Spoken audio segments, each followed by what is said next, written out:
আল্লাহর কাছে বেহায়ের মতো কাঁদতে হবে, আল্লাহর কাছে অস্থির হয়ে কাঁদতে হবে, চোখের পানি ফেলে ফেলে কাঁদতে হবে। আমার ভাইয়েরা, দুনিয়া থেকে আমিও বিদায় হব, আপনিও বিদায় হবেন, কেউ বাঁচার জন্য আসি নাই। যে কোনো মুহূর্তে দুনিয়া থেকে বিদায় নিয়ে নেব। মৃত্যু কিন্তু সহজ কোনো বিষয় নয়। ইদ্রিস আলাইহিস সালাম একদিন বলছেন, আল্লাহ মৃত্যুর যন্ত্রণা কেমন আমাকে একটু দেখায় দাও তো, আমি একটু দেখতে চাই।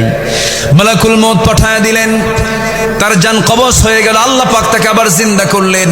এবার বলো হলো ইদ্রিস কষ্ট কেমন হয়েছে? তিনি বলছেন, আল্লাহ আমার কাছে মনে হলো আমার যখন জান কবজ হচ্ছিল, একটা জীবিত মানুষের মাথার চামড়া টেনে টেনে পা পর্যন্ত নিয়ে আসলে যত বড় না কষ্ট হয়, তার চাইতে বেশি কষ্ট আমার অনুভূত হচ্ছিল।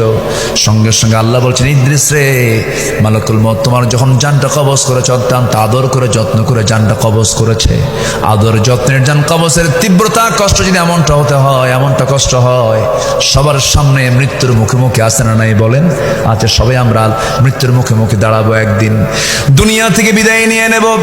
দাদা চলে গেছে, দাদি চলে গেছে, নানা চলে গেছে, নানি চলে গেছে। কত স্মৃতি দাদার সঙ্গে একসঙ্গে থেকেছি। দাদার মুখের চিবানো পান মুখের মধ্যে থেকে বের করে আমাকে দিয়েছেন। কত সুন্দর সময়গুলো পার করেছি। সে দাদাটা চলে গেল।